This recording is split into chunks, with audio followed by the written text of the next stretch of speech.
Assalamu alaikum. Today we will see the topic about looking inside the computer system. We will discuss parts of computer system. Computer system have 4 parts: hardware, software, data and user. Hardware are mechanical devices in the computer. It can be anything that can be touched. कोई भी ऐसी चीज़ जिसे हम छू सकते हैं वो hardware कहलाती है। सॉफ्टवेयर की डेफिनेशन हम ऐसे करेंगे कि ये सेट ऑफ प्रोग्राम्स हैं जो कि कंप्यूटर को गाइड करते हैं या बताते हैं कि कंप्यूटर ने क्या करना है।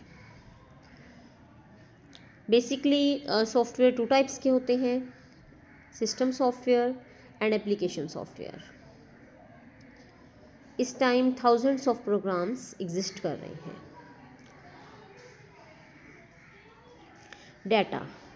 डाटा की सिंपल डेफिनेशन ये है कि it is piece of information.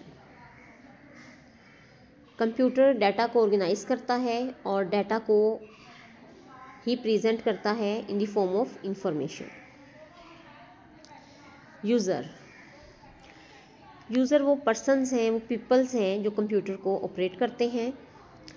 End user is most important part of any computer system. It tells the computer what to do. Now we will discuss information processing cycle. किसी भी data को process करने के लिए 4 steps involve होते हैं: input, processing, output and storage.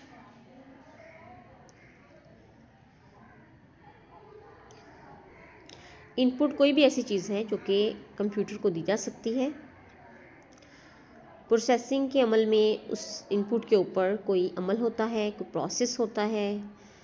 और output में प्रोसेस्ड इंफॉर्मेशन स्क्रीन पर रिप्रेजेंट की जाती है या प्रिंटर की फॉर्म में उसकी हार्ड कॉपी बना ली जाती है।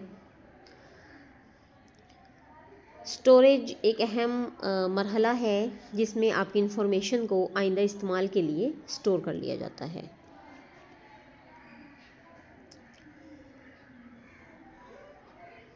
नेक्स्ट हम कंप्यूटर हार्डवेयर्स की वो कैटेगरी डिस्कस करेंगे जो बिल्कुल एसेंशियल है या बिल्कुल बेसिक है, यानी किसी भी कंप्यूटर को ऑपरेट करने के लिए इन बेसिक हार्डवेयर्स की ज़रूरत पड़ती है। इनमें प्रोसेसिंग डिवाइसेस हैं। प्रोसेसिंग डिवाइसेस को सेंट्रल प्रोसेसिंग यूनिट कहा जाता है और ये डाटा के ऊपर प्रोसेस करती हैं। इसे ब्रेन ऑफ कंप्यूटर कहा जाता है। इसमें एक चिप होती है जिसे हम प्रोसेसर कहते हैं और ये millions of silicon and coppers की बनी होती है।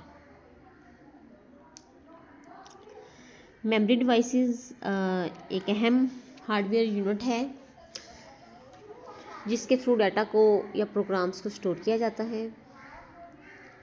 इसमें 2 मेन कैटेगरीज हम डिस्कस करते हैं: रैम एंड रोम। रैम एक वोलेटाइल मेमोरी है। हमारे कंप्यूटर में जो भी प्रोसेस हो रहा होता है करंटली, वो सब प्रोसेस रैम में हो रहा होता है। रैम की स्पीड काफ़ी फास्ट होती है। Next topic, read only memory. ये प्रोग्राम्स को परमानेंट स्टोर करती है और जब कंप्यूटर ऑन होता है, बूटिंग का प्रोसेस होता है, उस टाइम पे रोम अपना किरदार अदा करती है।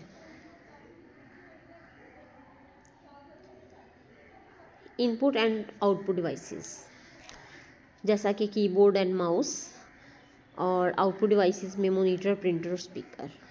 ये वो डिवाइसेस हैं जो कि कंप्यूटर को सही तरह से ऑपरेट करने के लिए ज़रूरी हैं। इसके अलावा कुछ डिवाइसेस ऐसी होती हैं जो इनपुट और आउटपुट दोनों के लिए इस्तेमाल होती हैं। इन्हें हम टच स्क्रीन्स कहते हैं, जो कि मोबाइल फ़ोन्स में या स्मार्ट डिवाइसेस में ज़्यादा इस्तेमाल हो रही हैं आजकल, जो कि इनपुट और आउटपुट दोनों का काम कर रही है। स्टोरेज डिवाइसेस हम पहले डिस्कस कर चुके हैं।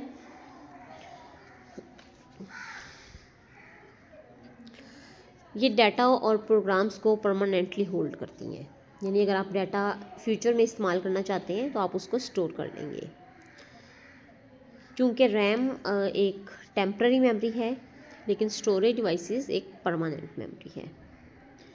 इसके अलावा मैग्नेटिक स्टोरेज यूज़ होता है, जिसमें फ्लॉपी और हार्ड ड्राइव्स हैं। इसमें मकनातीस का इस्तेमाल किया जाता है डाटा को एक्सेस करने के लिए। ऑप्टिकल स्टोरेज में सीडी और डीवीडी डिवाइसेस हैं। इनमें लेज़र टेक्नोलॉजी यूज़ होती है डाटा को एक्सेस करने के लिए।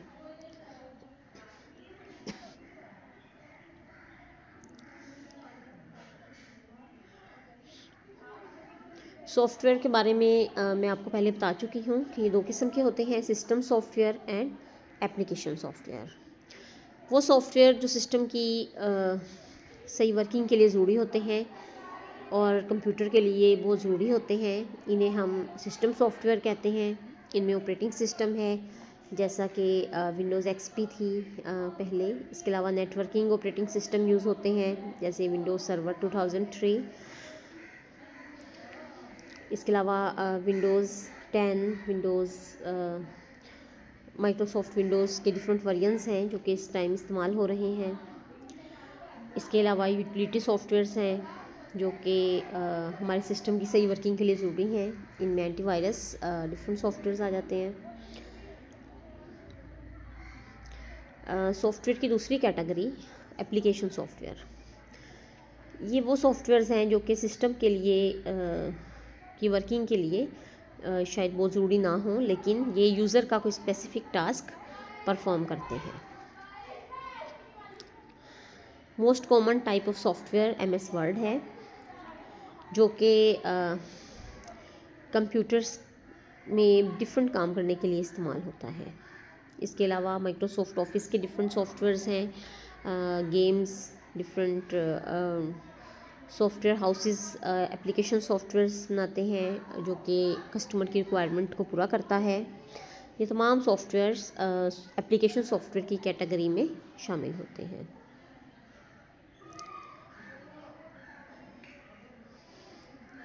कंप्यूटर के अंदर डाटा किस फॉर्म में हो सकता है? डाटा को अगर वैसे देखा जाए तो डाटा बज़ाते खुद मीनिंगफुल नहीं होता, लेकिन डाटा के ऊपर प्रोसेस करके इसे मीनिंगफुल बनाया जा सकता है। अमूमन कंप्यूटर में डाटा किस फॉर्म में होता है, ये हम जानते हैं कि बाइनरी फॉर्म में होता है, और डाटा कंप्यूटर के ऊपर फाइल्स में ऑर्गेनाइज होता है। कंप्यूटर में जो यूज़ेबिलिटी है या डिफरेंट यूज़र्स हैं वो हो सकते हैं, जैसा कि कुछ यूज़र्स सिस्टम सेटअप करते हैं, कुछ सॉफ्टवेयर इंस्टॉल करते हैं, कुछ मैनेज करते हैं फाइल्स को। इसके अलावा कुछ कंप्यूटर्स ऐसे हैं जिसमें यूज़र की इनपुट की ज़रूरत नहीं होती, इन्हें हम यूज़रलेस कंप्यूटर कहते हैं। इन्हें ऑटोमेटेड सिस्टम भी कहा जाता है, जिनमें यूज़र्स की इनपुट की ख़ास ज़रूरत नहीं होती। Thank you.